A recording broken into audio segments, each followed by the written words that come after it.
Cebisama es una empresa valenciana, familiar, de 120 años de historia, fundada en 1893 por mi bisabuelo, y nos dedicamos pues a la fabricación de lámparas, muebles y artículos de decoración, estilo clásico y un clásico contemporáneo, principalmente orientado para la exportación.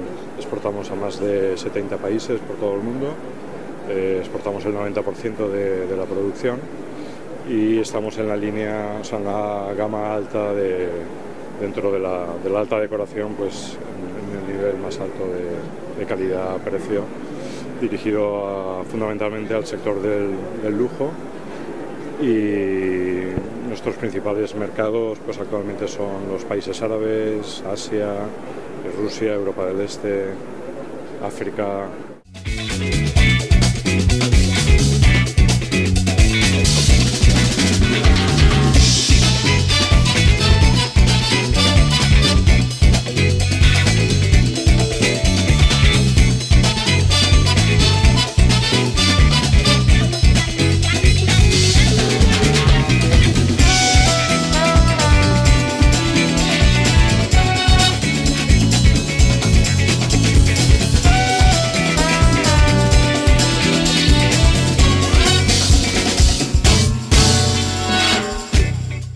Pues hemos traído una colección inspirada en el estilo Art Deco,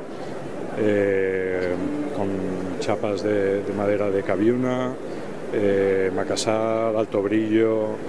Es un clásico pero un poco más contemporáneo, orientado sobre todo hacia el gusto más occidental, Estados Unidos, Europa, y la verdad que está funcionando muy bien.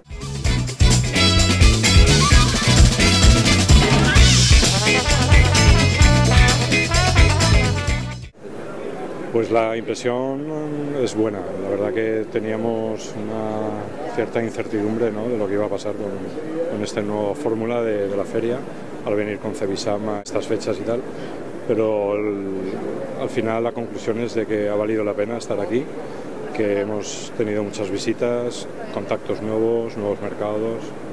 Entonces al final pues es un tipo de cliente también distinto al habitual, puesto que la mayoría vienen por el tema del contract y con el tirón que tiene Cebisama. Y aunque la sección de hábitat no es muy grande, pero bueno, los clientes que han venido yo creo que en general los contactos son muy interesantes.